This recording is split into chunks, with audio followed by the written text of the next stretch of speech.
Nah kalau saya memegang prinsip, kalau orang meninggal kan dibilang gini, dia bukan menarik nafas terakhir, tapi menghembuskan nafas terakhir. Itu sebenarnya adalah aktivitas terakhir manusia adalah melepaskan sesuatu yang ada dalam dirinya.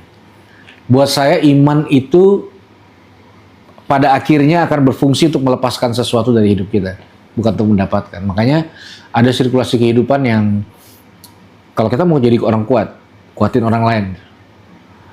Kalau kita mau didoain, coba doain orang lain. Kalau kamu punya masalah uang, coba cari 10 orang punya masalah uang juga. Lalu kontribusi sesuatu, apa doa atau semangat atau apa. Kalau kamu belum nikah, cari 10 orang belum nikah juga. Apa tipsnya supaya kemudian seseorang tuh bisa ketemu tuh misi jiwa, panggilan jiwanya? Mungkin tips sederhana dari saya, perhatikan semua bentuk keresahan yang ada dalam hati kita.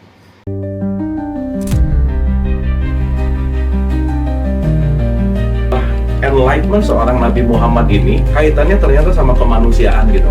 Nah, perjalanan cerita itu sampai di dunia dewasanya itu udah masuk pelajaran filsafat, Indra. Spektrum ateis itu beda, dari mulai ateis yang paling santai sampai ateis yang paling radikal juga ada.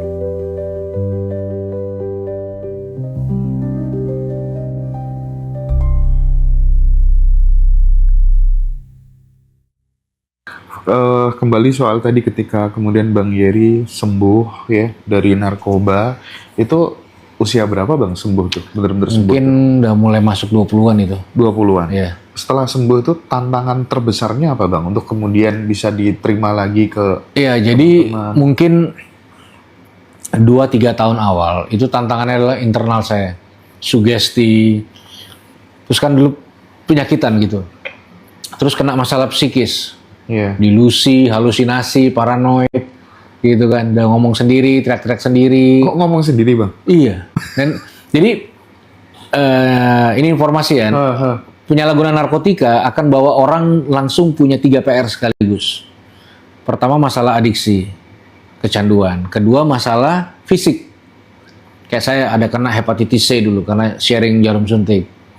Ya karena ada yang kena ginjal, paru-paru, liver, mata. Nah, ada masalah psikis. Tadinya nggak bipolar, jadi bipolar. Tadinya nggak punya gejala schizophrenia, dia jadi punya gara-gara drugs. Akhirnya 3 masalah ini berbarengan. Nah, makanya penjara nggak mungkin bisa selesaikan 3 hal ini. Ini harus pertolongan medis, terapi spiritual, dan terapi community. Gitu. Jadi akhirnya orang akan ngalamin pemulihan yang signifikan kalau 3-tiganya ini diurus dengan baik, gitu. Ya, nah nanti setelah 3 tahun awal itu tuh 3 ini. Tapi problematika dari setelah 3 tahun sampai sore hari ini adalah stigma negatif masyarakat. Gitu. Jadi tetap aja dibilang kayak mutan lah. Tetap aja lu ex-junkie gitu. Mantan penjahat tetap aja mantan penjahat gitu. Iya. Mau sampai kapanpun. Paling saya bilang ya mendingan mantan penjahat kan daripada mantan pendeta gitu. Paling gitu. Ada salah satu kenalan saya dulu tuh make ya, sabu deh kayaknya. Tapi kemudian itu menyebabkan dia untuk kayak ngomong sendiri dengan ombak, ngomong sendiri dengan leluhur, dapat ini, itu normal gimana? Itu normal gitu? Buat pemakai sabu. Oh, normal buat pemakai sabu. Karena stimulan sabu itu kan hyper ya. Jadi dia akan memicu fungsi kerja otak abnormal. Gitu. Kayak orang misalnya nggak tidur 6 hari aja, 7 hari, udah dia mulai lihat suara-suara gitu. Ada yang bisa ngobrol toto sama ayam gitu misalnya. Ada yang tiba-tiba lihat UFO. Ada yang tiba-tiba bisa ketawa sendiri. Pokoknya akan masuk masalah kejiwaan yang cukup serius. Tapi biasanya kalau sabunya diredam, dia akan back to normal. Itu terjadi karena substain itu aja yang. Iya. Tapi gejala itu sangat banyak di penyalahguna sabu.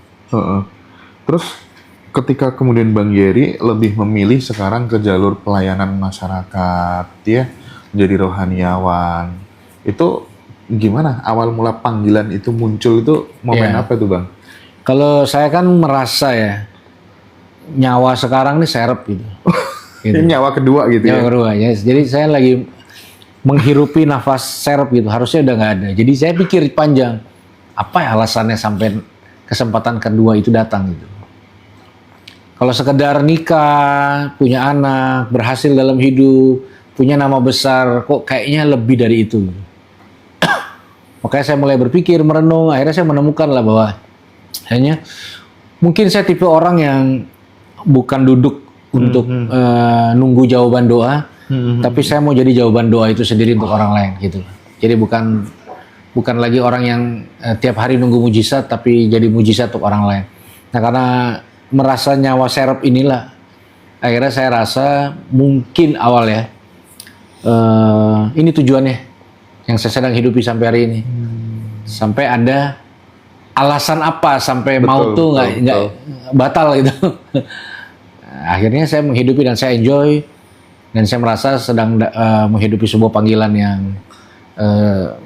ya saya nikmatin lah meskipun juga ada tantangannya, tapi kok kayaknya inilah yang saya memang harus hidupi gitu. Jadi apapun masalah anak-anak gitu ya Bang ya, yang terpenting adalah bagaimana kita bisa memastikan orang tua, entah itu ayah dan ibu itu tidak menyerah. Sebenarnya itu, kalau saya pinjam kata-kata Coki kan dia bilang gini, nggak ada anak durhaka, yang ada adalah orang tua yang cepat menyerah, gitu katanya. Iya bener juga. Bener lagi, iya kan. Terus dia bilang dia analogikan cerita rakyat maling kundang gitu. Dia ngerasa hidupnya lebih bajingan dari maling kundang gitu. Tapi mamanya nggak pernah ngutuk dia tuh. Jangan-jangan emang karena banyak orang tua yang mudah menyerah aja gitu loh. Makanya salah satu juga yang saya kerjakan adalah yang namanya bimbingan pranikah. Supaya bimbingan pranikah. Gimana tuh? Supaya kalau orang mau nikah harus siapkan mental untuk bagaimana nanti menjadi suami yang baik dan ayah yang baik dari awal. Bagaimana bertarung hidup, bagaimana berkorban, bagaimana menukar agenda sebagai kesiapan yang krusial gitu. Bukan cuma aset, mobil, pernikahan yang bagus, yang orang bisa lihat dan sebagainya gitu. Jadi bukan weddingnya, tapi marriage-nya gitu. Nah, saya rasa banyak hal orang nggak punya stamina yang kuat bangun jadi orang tua karena memang masa pranikahnya koboi gitu. Ya udahlah asal jadi aja lah, ini aja tuh nanti lihat-lihat yang terjadi gitu. Iya. Akhirnya nggak ngerti bagaimana harus berkorban, gimana harus mengambil tanggung jawab gitu. Itu. Tapi sebagai seorang sahabat nih, abang ketika kemudian melihat Coki, Coki kan kemana-mana mendeklarasikan diri sebagai ateis gitu ya. Padahal menurut saya ya, Coki itu sangat Islami banget gitu ya. Bagaimana kemudian abang menemukan titik persamaan gitu antara abang dengan Coki? Dia kan mantan Kristen ya, mantan Kristen yang benci dengan Kristen mungkin ya, atau tidak cocok lah atau apalah. Tapi dia nggak mau dalam hidup ini terkait lagi dengan semua yang berhubungan dengan Kristen, katakanlah gitu. Nah saya pemuka agama Kristen. Iya. Ya harusnya saya rivalnya dia dulu gitu kan. Betul dong. Nah, tapi di sini saya menunjukkan bahwasanya kekristenan juga mengajarkan sebuah kemurnian dan ketulusan dalam tindakan kasih gitu. Jadi Yesus itu kalau lakukan mujizat dia nggak tanya dulu ini gimana nih endingnya, login atau enggak gitu loh. Kalau enggak next gitu. Iya. Nah akhirnya itu yang saya pahami dan itu juga yang saya implementasikan lah gitu. Saya bilang sama dia, saya nggak peduli sih dia mau nyembah pohon kayak, nyembah batu kayak atau apa kayak gitu. Saya punya kepedulian sebagai manusia, sesama manusia aja gitu. Jadi ya itulah akhirnya lebih dari itu. Itu kan awalnya struggle, ya sekarang kita jadi bersahabat lah gitu.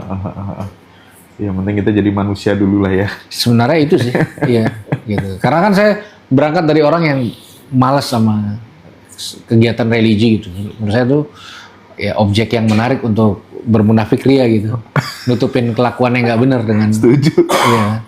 Jadi aku bisa mengerti juga posisi dia gitu. Dan mungkin posisi banyak orang yang lebih milih ada di posisi kayak Coki gitu. Iya. Nah, suatu hari itu aku sempat ngobrol sama Coki ya tentang sosok Bang Yeri, dan aku juga udah lama sih mempelajari video-video Bang Yeri begitu. aku tersentuh banget gitu karena abang ini suka dengan kegiatan-kegiatan filantropis gitu ya, tidak hanya memikirkan dirinya sendiri tapi memikirkan orang lain gitu. Ada satu pertanyaan gini bang, kan banyak orang itu menolong itu terkadang hanya yang ingin ditolong itu terhadap orang yang benar-benar nih pantas atau layak untuk ditolong gitu. Artinya tuh masih pilih-pilih gitu. Yeah. Nah, bagaimana Bang Yeri melihat hal ini? Ya, sebagai orang yang pernah dibuang di comberan gitu, tentu saya bukan tipikal orang yang pantas untuk ditolong gitu. Jadi saya tahu rasanya ditolak seperti apa. Saya tuh rasanya dijauhin kayak apa, dihina kayak apa gitu.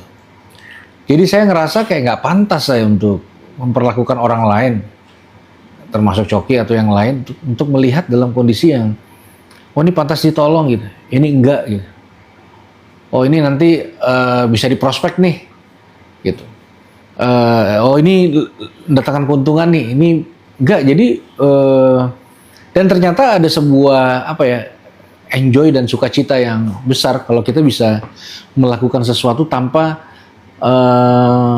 memilah-milah gitu, gitu. Maka di situ saya enjoy banget untuk berinteraksi dalam lintas kultur.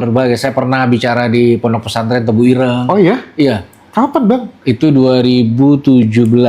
Bahas apa Bang Yeri? Aku bahas masalah kebangsaan sama bahaya narkotika di kalangan santri. Oh menarik. Gitu. Saya datang, sebelum itu acara, saya berapa kali saya memang luangkan waktu bersilaturahmi ke makam Gus Dur, ke beberapa pondok pesantren di Jombang. Kan tuh kan menarik banget. Kayak satu kiblat budaya Indonesia dan ajaran Islam di situ. Betul. Saya datang pertama kali bulan puasa itu di Ponpes Tebu Ireng. Yang terima saya kalau nggak salah namanya Gus Aam.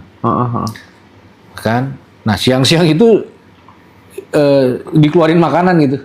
Padahal bulan puasa kan. Saya bilang, mohon maaf nih, saya harus toleransi.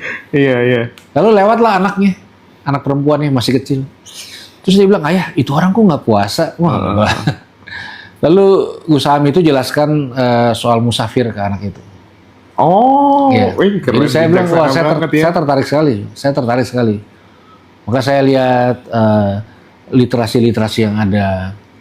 Saya banyak bergaul dengan teman-teman dari NU, ya kan, bagaimana hati dan ini mereka dan teman-teman yang lain gitu, sama Habib Jafar, sama Habib Ahmad, sama Tretan Muslim yang dari komedian. Nah, sejauh ini nih Bang, bagaimana kemudian Bang Yeri mendalami spiritualitas gitu, akar kenapa kemudian kita tidak bisa selalu mencari persamaan di tengah banyaknya perbedaan lintas agama, sehingga pluralisme itu tidak menjadi sesuatu hal yang kemudian mudah untuk diimplementasikan. Tuh akarnya apa sih sebenarnya? Ini point of view gue ya, aku kan bukan akademisi ya, praktisi aja.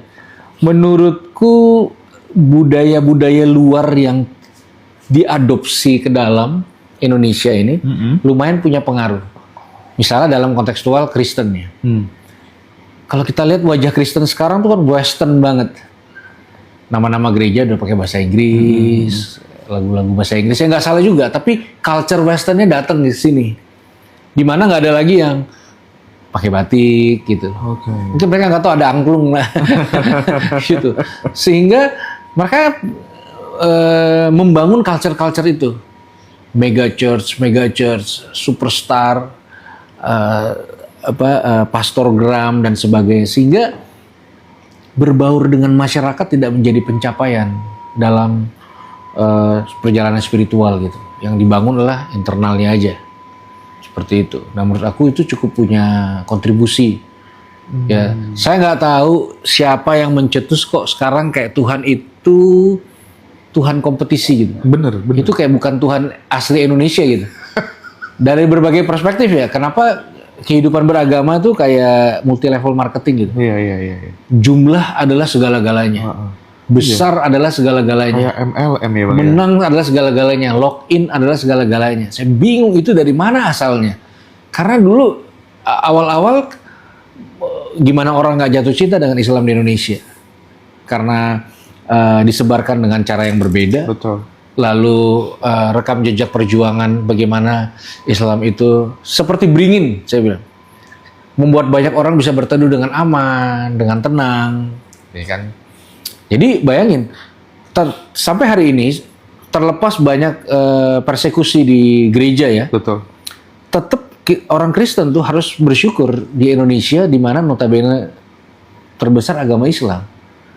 Itu harus disyukuri gitu. Karena segelintir kecil ini tidak mewakili begitu besarnya yang sebenarnya ada, yang lebih banyak menaungi. Bedanya nggak berisik aja gitu.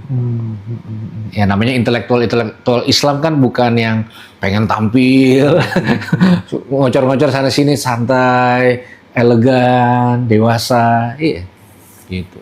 Iya. Pada akhirnya kita rindu sih tokoh-tokoh Islam seperti M.H. Ainun Najib, Iya, betul. Mustafa Bisri yang bisa Iya. merangkul semuanya Iya. gitu.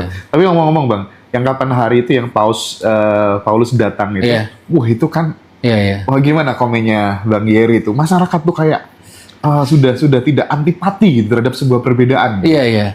Jadi kan Indonesia ini adalah seperti pabrik sukacita bersama. Gitu.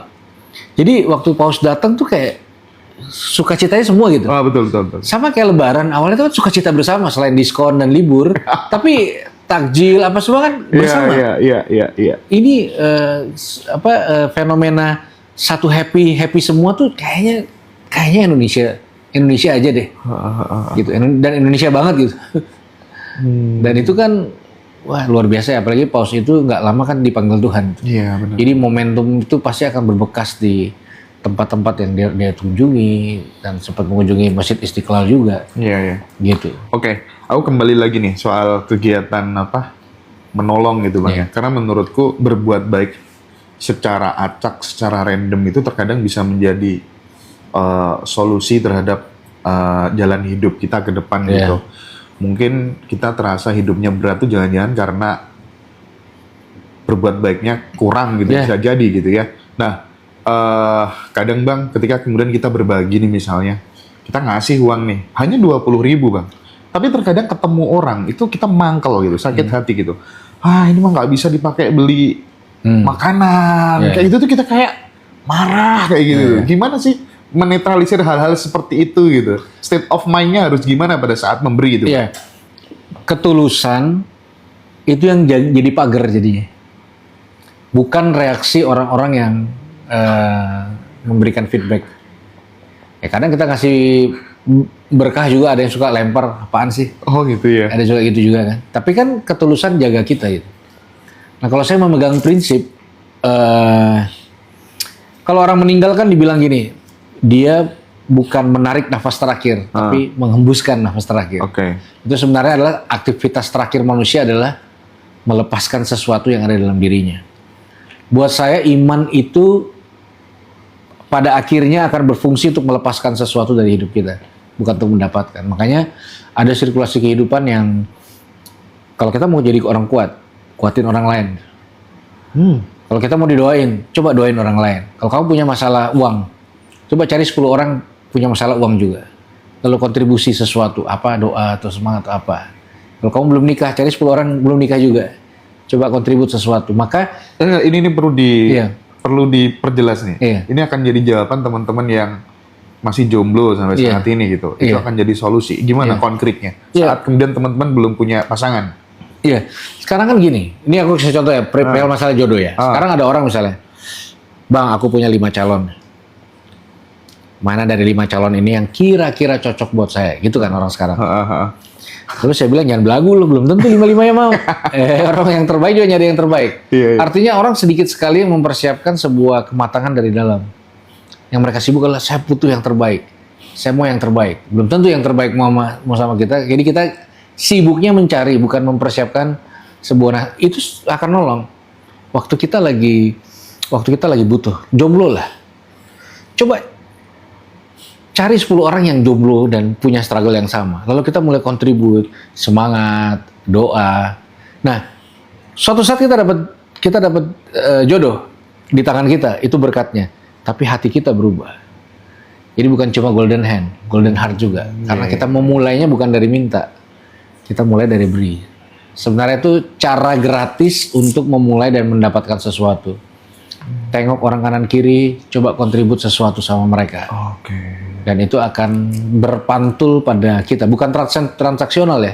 Karena sejatinya kalau kita memberikan sesuatu tuh bukan apa yang bisa didapat di tangan, ini bukan masalah tangan, ini masalah hati. Gitu. Jadi itu akan kembali kepada diri kita meskipun itu tidak lewat orang yang kita kasih. Ya, Dan itu memang hukum semesta begitu ya, Bang? menurutku begitu. Menurutku begitu. Coba kalau kita punya toko, ada nggak orang gini, di sebelah di toko saingan nih, keuangan kita marat-marit gara-gara toko saingan. Iya. Tapi tiap pagi dia doain toko saingannya. Ya Tuhan, kirimlah customer setia buat toko sainganku. Sehatkanlah pemiliknya. Jagai dengan malaikatmu. Buat dari satu toko berkembang jadi 10 toko. Nah, hati ini langsung berubah. Betul.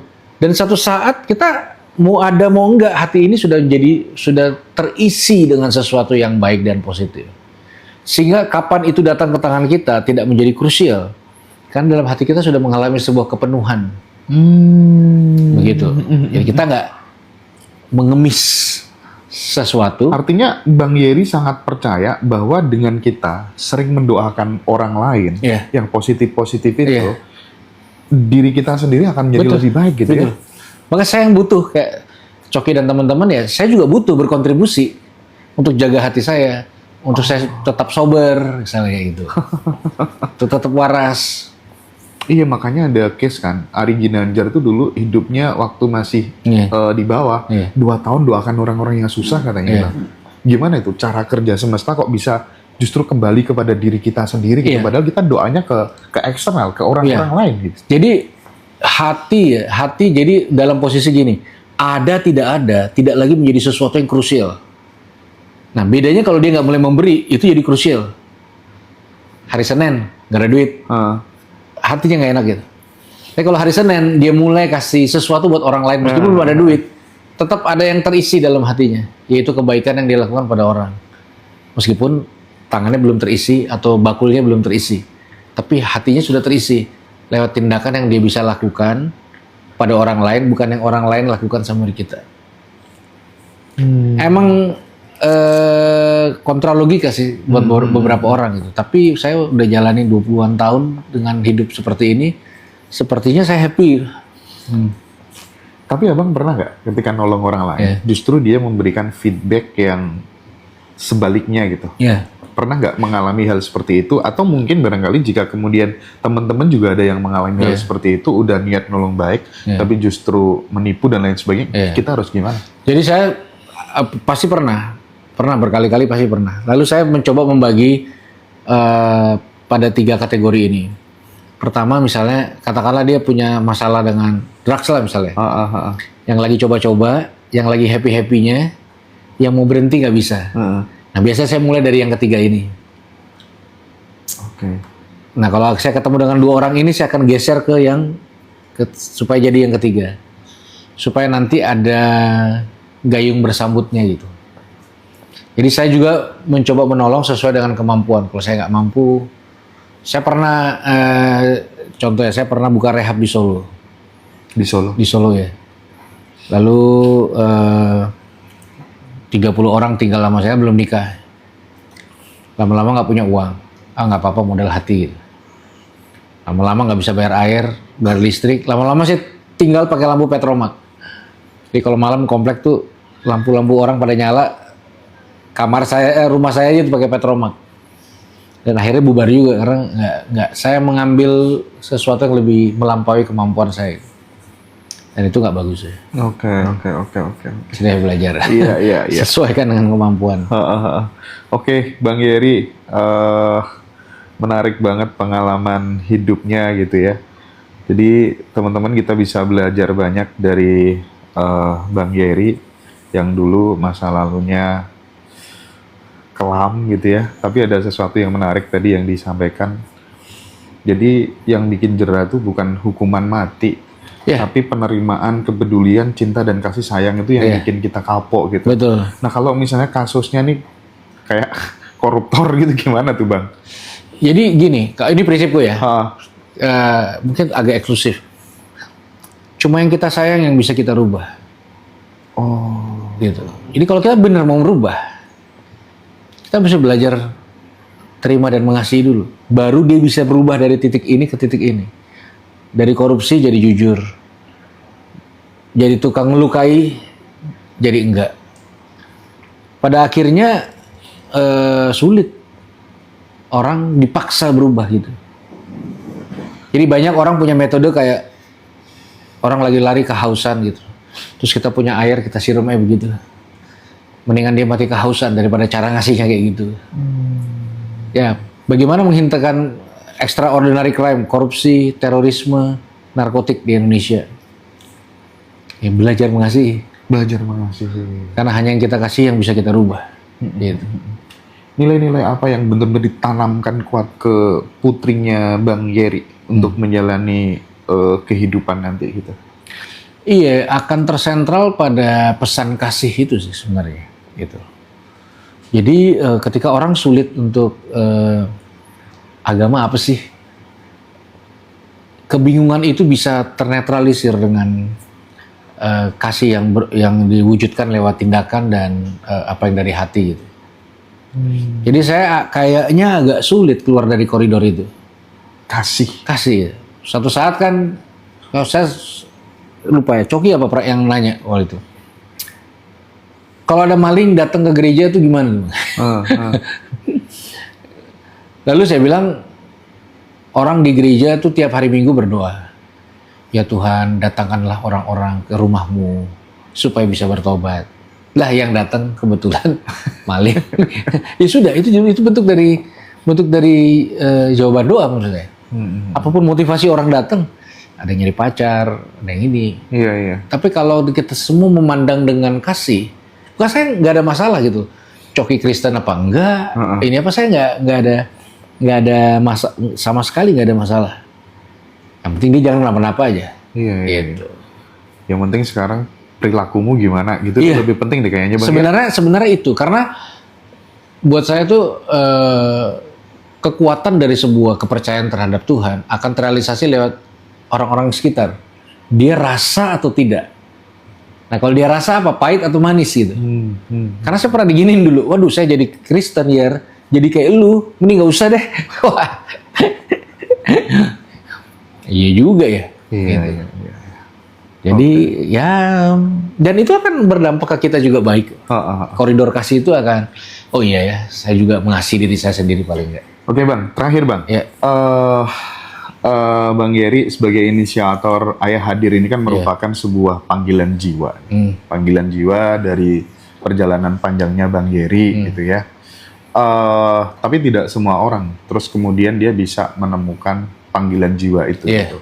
Apa tipsnya supaya kemudian seseorang tuh bisa ketemu tuh misi jiwa, panggilan jiwanya? Mungkin tips sederhana dari saya, perhatikan semua bentuk keresahan yang ada dalam hati kita. Gitu. Kayak misalnya orang denger pidato gitu, berlima, yang satu ngomel gitu. Ini kayak nggak gini orang pidato harusnya loh, yang empat santai. Kenapa lo doang yang gelisah? Jangan-jangan ada something dalam hati lo. Jangan-jangan lo the next komunikator yang handal. Kalau mau resah terhadap politik di Indonesia, resah terhadap kemanusiaan, resah terhadap korupsi, resah, jangan-jangan ada di balik keresahan ada solusi yang Tuhan titipkan dalam hati kita dan akhirnya membuat kita bisa menghidupi panggilan itu. Oh gitu ya. Kalau menurut aku gitu. Jadi perhatikan aja ke keresahan aku kita. Aku juga ngalamin hal kayak gitu dulu. Dari dulu aku tuh resah. Nah kalau tiba-tiba terus aku lahir di Bali, ayah ibuku Hindu gitu ya, terus aku dicap sebagai orang yang kafir, masuk neraka gitu kan, nggak adil gitu. Tuhan cap apa kayak gini gitu. Itu kemudian yang mendorong untuk kemudian menggali, selalu mencari persamaan antara agama dan keyakinan. Budaya kita kan budaya membunuh pertanyaan dan keresahan. Jadi kayak anakonda aja, udah telan bulat-bulat aja. Iya. Gitu. Nalar kritis tuh kayak sebenarnya keliaran dalam keresahan itu krusial banget. Krusial banget. Itu mungkin akan melahirkan ratusan ide-ide baru, proyek-proyek baru.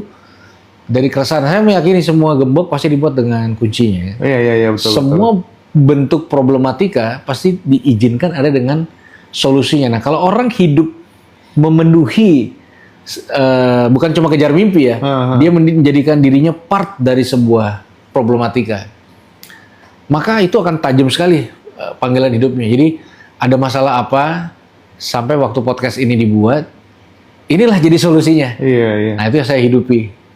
Dan saya memelihara, saya punya ruang luas sama keresahan yang saya nggak biasa kubur, cerna, definisi ulang, catat, renung gitu. Ya. Oke, Bang Yeri. Dan teman-teman silakan ya yang tertarik ingin terhubung dengan Ayah Hadir gitu ya. Silakan untuk join di Instagramnya Bang Yeri. Yeri _ Patina Sarani atau di Ayah Hadir. Oke, silakan teman-teman join.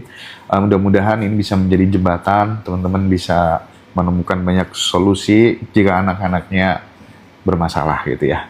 By the way, thank you ya Bang Yeri atas waktunya. Kita lanjutkan di episode selanjutnya. Thank you, ya Bang ya. Sama-sama.